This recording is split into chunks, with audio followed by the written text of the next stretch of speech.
हाग्रामाया सरकाराव फैगोन ना फैया गाव सानग्रोना लाथों जाय आदिबासी समाज आरो मुसलमान समाजा हाग्रामानि मैखुनमोन ना हाग्रामानि हाव फावमोन बे आदिबासी समाज आरो मुसलमान समाजा दिनै हाग्रामाखौ नागारनाय माने हाग्रामायाथ' गैलिया दिनै 80-90% बर'फ्रा UPPL दोलोजों दङ प्रमद बर' बिथांखौ सापर्ट खालामना दङ आरो हाग्रामायालाय सोरखौ लानानै सरकाराव फैबावनांगौ जाखो फैनोनो हाला बियो उनावहाय बिनि एक्टिभिटिसखौ जोङो नायगोन बिथाङा सरकाराव फैबासो एक्टिभिटिस खालामनो हागोन ना सरकाराव फैग्रोथोंसै फैग्रोनो हो गाव फैग्रोनो नाजादों खिन्थु आं बुङो 20 बोसोरनि थाखाय हाग्रामाया BTC आवहाय आरो सरकार दानो हालिया सार BPF हान्जानि माखासे दैदेनगिरि बिथांमोना एरिया एक्सटेनसनखौ नांगौ बायदि जायाखै होननानै बुंबाय थादों सार एरिया एक्सटेनसनखौ बिसोरो सापर्टखौनो खालामखायाखै माबोरै नांगौ बायदि जादों होननानै बुङो एरिया एक्सटेनसनखौनो नाङा होननानैसो बुंदों जायनि जाहोनाव सनितपुर आरो मा होनोमोनलाय बिश्वनाथ सारियालिनि रायजो राजाफ्रा बिसिनि सायाव खुद्रिखांनाय फैदोंमोन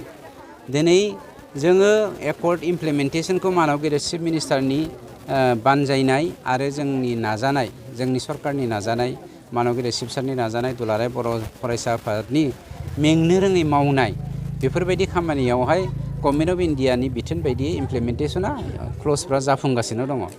आरो बेखौ BPF आ मालाबाबो लुबैया मानसिफोरनि मोजां मावनायखौ जेराव BPF आ लुबैयाबा एक्सटेनसनखौलाय बोरै लुबैनो आरो दा एक्सटेनसनखौ जे 41 भिलेज डिक्लेयार होबाय बाखि भिलेजखौ होनो थांगासिनो दङ जोङो टटेल 71 भिलेज डिमान्ड खालामदों बेनिनो 41 भिलेजखौ होबाय बाखिया सालिजारि नायगासिनो दङ आरो बेबो हाबगोन मथा मथि एरिया एक्सटेनसननि बेलायाव चिफ मिनिस्टारा गावनो कमप्रमाइस खालामखाया बेवहाय साननांगौ गोनां गैया बिसोरो लुबैखायैखौलाय सेटिसफाइ गैयैखौलाय फोरमायखागोन जोंनि BTC हालामाव BTR हालामाव जेसेबां BPF खौ सापर्ट खालामग्रा रायजो राजाफोर दङ बिथांमोना प्रमद बर' बिथांनि मावनाय आरो बिथांनि जा स्ट्रेटेजि आरो बिथांनि जा पलिसिफोर बेखौ मोजां मोननानै दिनै माइनरिटिफोरल' नङा गुबुन गुबुन जाति जनगोष्ठियाव फैगासिनो दङ